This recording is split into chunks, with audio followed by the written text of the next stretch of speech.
हाय, मैं गौरव हूँ। How to trade and invest in IPOs का ये सेकेंड पार्ट है।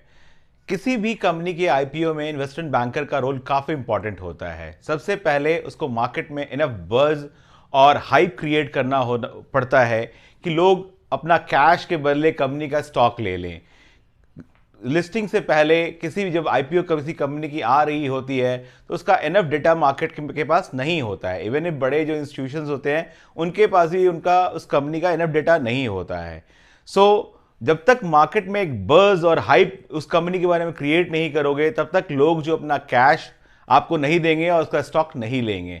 तो सबसे पहला काम इन्वेस्टमेंट बैंकर्स का ये होता है कि हाइप क्रिएट करो और उस कंपनी के शेयर्स को लोगों को बेचो। उसके बाद लिस्टिंग होती है। लिस्टिंग के बाद उनका जो काम होता है कि स्टॉक की लिक्विडिटी रहे और वो स्टॉक अच्छे से डिस्ट्रीब्यूट हो जाए।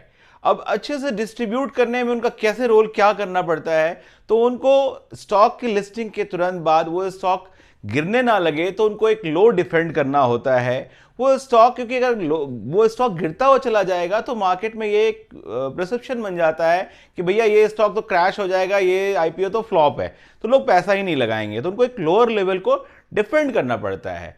वैसे ही अगर वो स्टॉक बहुत तेजी से आगे बढ़ना शुरू हो जाता है तो पब्लिक में ये आ जाता है यार ये स्टॉक तो महंगा हो गया, इसमें पैसा लगाना सही नहीं है, जस्टिफाइड नहीं है, या शॉर्ट सेलर्स काफी एग्रेसिव होकर शॉर्ट सेलिंग करने लगेंगे तो फिर वो स्टॉक वोलेटाइल हो जाएगा। और उनका जो इन्वेस्टमेंट बैंकर्स होते हैं वो बिल्कुल नहीं चाहते हैं कि जो आईपीओ लेकर आए हैं जिसकी लिस्टिंग हुई है वो वोलेटाइल हो जाए, उसकी प्राइस वोलेटाइल हो जाए। वो ये चाहते हैं एक प्राइस रेंज में वो स्टॉक जो है अच्छा खासा डिस्ट्रीब्यूट हो जाए। तो यही जो टेक्निकल लैंग्वेज वाले जो टेक्निकल एनालिसिस करते हैं वो एक वर्ड यूज करते हैं sideways. That is going on. Basically वो हो क्या रहा है वहां पे, वो इन्वेस्टमेंट बैंकर का पर्पस ये होता है एक प्राइस रेंज में, एक नैरो प्राइस रेंज में वो स्टॉक अच्छे से डिस्ट्रीब्यूट हो जाए, यानी ज्यादा से ज्यादा लोगों के पास पहुंच जाए। ठीक है, तो एक लोअर लेवल को डिफेंड कर रहे हैं, प्राइस को वो नीचे नहीं जाने दे रहे हैं और प्राइस को वो एक ऊपर नहीं जाने दे रहे हैं, और प्राइस उसी एक छोटे से रेंज में डिस्ट्रीब्यूट होती रहती है, मूव करती रहती है, और बेसिकली वो एक डिस्ट्रीब्यूशन प्रोसेस चलता रहता है। तो ये तो हो गया। अब हमें एंट्री कैसे लेनी है? एंट्री लेने वक्त जब हम स्टॉक का देखते हैं कि वो स्टॉक आईपीओ आने के तुरंत बाद हमें पैसा नहीं लगाना चाहिए। आईपीओ आने के बाद जब ये प्रोसेस जो इन्वेस्टमेंट बैंकर्स करना चाहते हैं डिस्ट्रीब्यूशन का, जब वो डिस्ट्रीब्यूशन का पूरा फेज पूरा हो जाए और स्टॉक जो है एक जो बेस बना आईपीओ का, जो बेस क्रिएट हुआ, ये साइडवेज मूवमेंट से जो बेस क्रिएट हुआ है उसको जब तोड़ के निकलती है तो तब वो प्राइस एक्शन हम देखते हैं और उसमें वहां पे हम एंट्री लेते हैं। ये तो हो गया स्टॉक के। सेकंड बात हमें क्या देखना है कि पर्टिकुलर मार्केट उस समय क्या कर रहा है।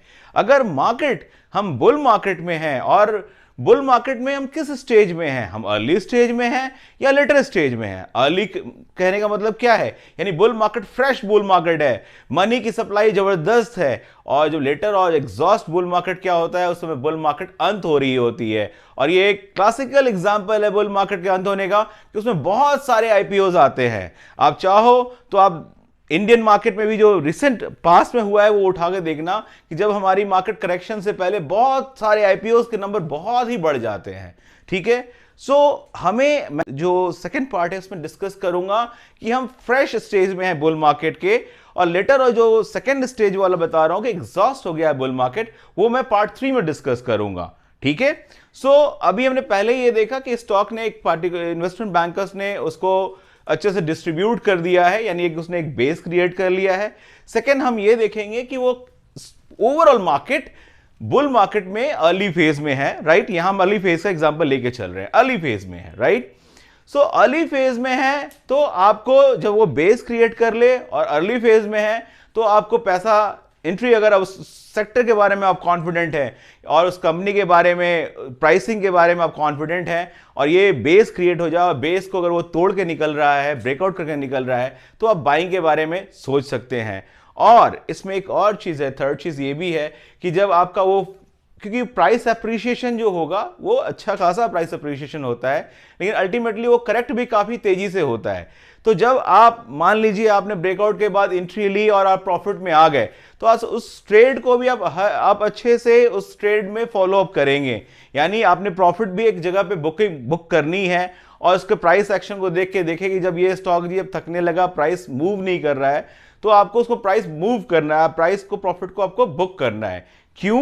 क्योंकि जो फर्स्ट अप्रिशिएशन होता है प्राइस में, यानी उसको अब आईपीओ अप्रिशिएशन बोलिए, आईपीओ आया, बेस क्रिएट किया, अप्रिशिएशन हुआ, प्राइस वो करेक्ट होता है। और करेक्ट होने के बाद जब वो करेक्ट होके आता है तो जो मेजर इंस्टीट्यूशंस होते हैं उनकी एंट्री होती है। ये अगेन मैं थर्ड पार्ट में डिस्कस करूंगा। तो इस पार्ट में मैं एक सम अप करता हूं। फर्स्ट ऑफ ऑल, हमें जो इन्वेस्टमेंट बैंकर का पर्पस है कि स्टॉक आया, लिस्टिंग हुआ और उसका डिस्ट्रीब्यूशन हो जाए, तो हमें डिस्ट्रीब्यूशन हो जाने का वेट करना चाहिए और वो जो ब्रेकआउट करके निकले तो हमें एंट्री लेनी चाहिए। और सेकेंड, हमें ओवरऑल मार्केट को देखना चाहिए कि हम बुल मार्केट के अर्ली फेज में हैं या लेटर फेज में हैं। अर्ली फेज में है और वो ब्रेकआउट करके निकला, हमें एंट्री लेनी चाहिए। अगर हम लेटर स्टेज फेज में हैं तो हमें एंट्री नहीं लेनी चाहिए। अगर आप लास्ट जो आईपीओज आए हैं और हमारी मार्केट जब एग्जॉस्ट करने लगी थी और जो आईपीओज आए, आप उनने उनका हाल देखा होगा और उसको कैसे डील करना है, उसको, ये मैं नहीं कह रहा कि उसको बिल्कुल उसमें वो बेकार स्टॉक से, बिल्कुल नहीं मैं बोल रहा ये, लेकिन उनका ट्रेड और इन्वेस्टमेंट का तरीका अलग हो जाता है। वो मैं पार्ट 3 में डिस्कस करूंगा। ठीक है, थैंक यू वेरी मच।